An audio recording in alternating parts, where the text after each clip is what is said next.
Hey guys, it's Roderick. I'm here with X-Force number 45.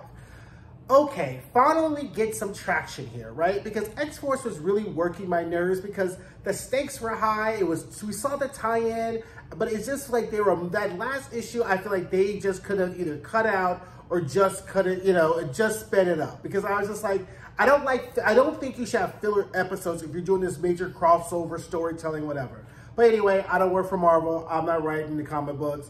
I'm just spending my money buying it. So anyway, so the author is basically pontificating really about Colossus's situation, right? And the fact of now the goal is to find somebody in Orcus, the author knows that once Mikhail gets somebody in Orcus, he's not going to need Colossus anymore, and he's not going to need the author anymore because now he'll have everything he needs, right? So the author's just kind of like, waxing poetic about, about kind of Colossus' situation, and we're seeing how it's playing out because Mikhail creates a portal, and they kidnap this woman called June Wayne, who is kind of like on the fringes of Orcus. She's not one of the main people, but she's involved in all the meetings. And if you recall, that was what, Mikhail needs. Like, he's like, Colossus sits on the council. Like, he wants eyes and ears into what's going on in Orcus in a way in which to kind of take over what's going on in Orcus, right?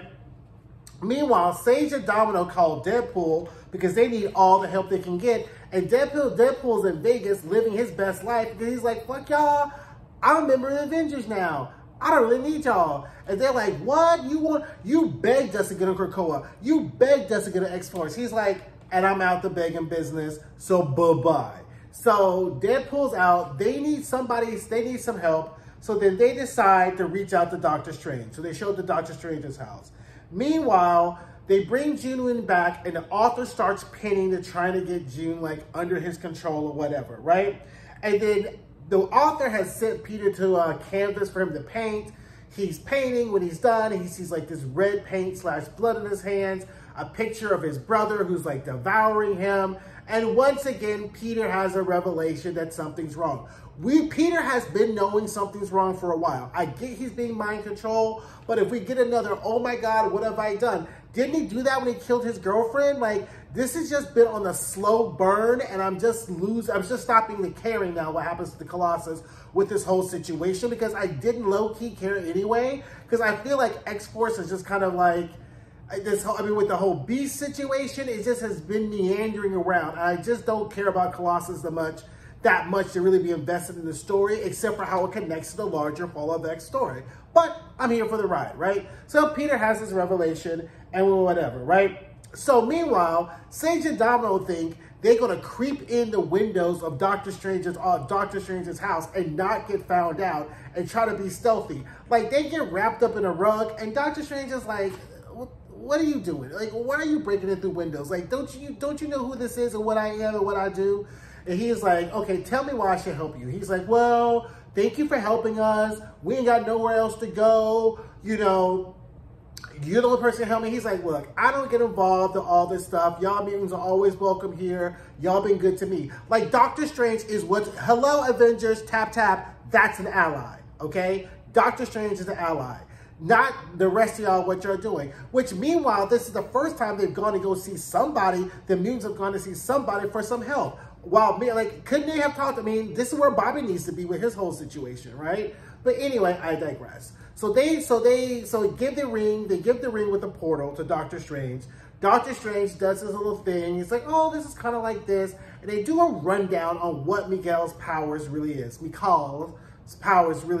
it's matter transfiguration, but it's also he can work the molecules, the space between molecules, and shift them. So that's how he creates portals into these voids and dimensions or whatever, right? So back in the void in Russia or whatever, Mikhail is writing the author being like, get her under my control, hurry up and get this done. He's like, I'm an artist. This takes time. This takes character development. And he's like, I don't care about that. I want results, right? So then the author's like, okay, you want results? Here we go. June comes in and she pulls out a gun. She shoots Mikhail, and then the void starts to disappear. And then Peter wakes up. Then Peter goes and finds his brother, and there he is on the ground. That's X-Force. you know? So again, I'm not gonna say it's a meh, it's a muh, right? Not a meh, but a muh. Hopefully this whole thing wraps up pretty soon. I'm invested in it. We'll just see where it goes. I don't know if I'm going to review it like during the whole Rise of X, Fall of X, but I kind of want to see how this plays into the whole thing. Right? I'm invested in it. We've run 3 issues and we'll keep doing it, right? So anyway, guys, that's X-Force number 43. Let me know your thoughts and comments. Don't forget to like, don't forget to comment, don't forget to subscribe, and I'll see you guys soon. Bye.